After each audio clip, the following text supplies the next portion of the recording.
시청자 여러분 안녕하세요. 박굴수TV입니다.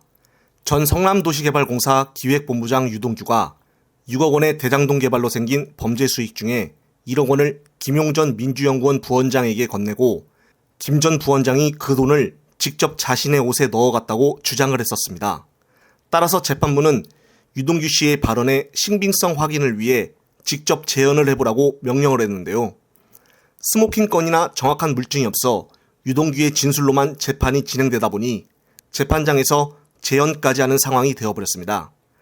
유동규는 서울중앙지법 형사 23부 심리로 열린 김용전 부원장의 정치자금법 위반 혐의 공판에서 1억 원을 골판지 상자에 넣고 봉투에 담은 뒤에 5단으로 숨겨서 가져갔다며 직접 재연을 했지만 옷 밖으로 봉투가 불쑥 튀어나온 모습에 재판부는 외부에서도 다 인지할 수 있는 상황 같다라며 의구심을 드러냈다고 합니다. 판사가 두 눈으로 봤을 때도 정치자금을 유동규가 허술한 방식으로 건넸다는 데서 신빙성에 의문을 제기한 것이라고 보여지는데요.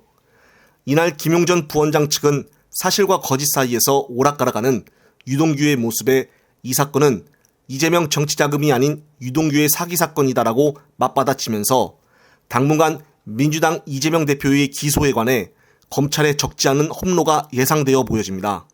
재판부는 이날 1억 원의 무게가 약 2kg이라는 점을 감안하여 500ml 생수병을 이용해서 재현하라고 했고, 검찰 측에서는 오후 공판에서 현금 2억 원과 현금을 담을 골판지 상자, 종이 쇼핑백 등을 준비를 했다고 합니다.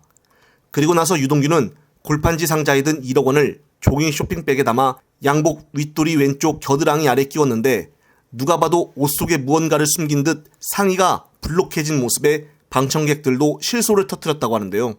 그러자 재판부는 이번에 사이즈가 큰 코트로 갈아입고 넣어보라고 요구를 했고, 유 씨가 이를 따라 재현했지만 쇼핑백은 이번에도 코트 바깥으로 불룩 드러나 버렸다는데요. 재판부는 이런 유동규의 모습에 외투에 넣어갈 수는 있는데 가져가는 것을 외부에서 인지할 수 있는 정도로 보여진다며 다시 한번 지적을 했다고 합니다.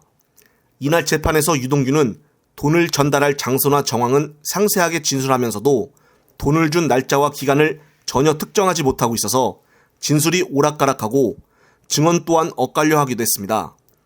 이에 김용전 부원장 측은 유 씨가 돈을 가로챈 사기 사건으로 압박을 했고, 그와 반대로 유동규는 2021년 4월부터 7월까지 경기도 분당의 한 사무실과 버스 정류장, 그리고 경기도청에서 각각 1억 원과 2억 원, 3억 원을 건넸다고 말을 했는데요. 재판부는 진술의 신빙성이 핵심인 이번 사건에서 유동규의 잦은 말바꾸기에 대해 오후 재판에서 직접 신문에 나서기도 했습니다.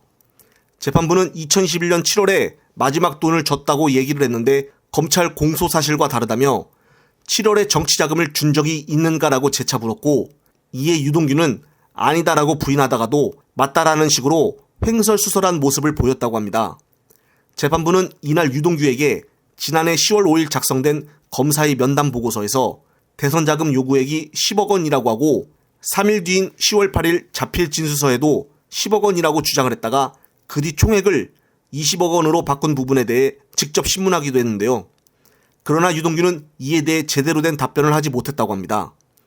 유동규 본인도 재판장에서 김용전 부원장에게 어디서 얼마를 줬다라고 주장을 했다면 그에 대한 증거가 있어야 하는데, 예를 들어 정형하게 녹취록처럼 말입니다. 그런데 명확한 진술에 가까운 증거가 없고 진술로만 이야기를 해서 판사가 이를 어디까지 신빙성 있게 판단하여 볼지는 끝까지 지켜봐야겠습니다. 아마 유동규의 주장에 따른 집요하게 파고드는 재판부의 구체적인 질문에 당황을 많이 하였을 걸로 보여집니다. 결국은 유동규가 나중에 사면 초과에 빠지지 않을까 하는 생각인데요. 영상을 보신 구독자님들은 어떤 생각을 갖고 계신지 댓글 한번 부탁드립니다. 이상 박굴수TV였습니다. 시청해주셔서 감사합니다.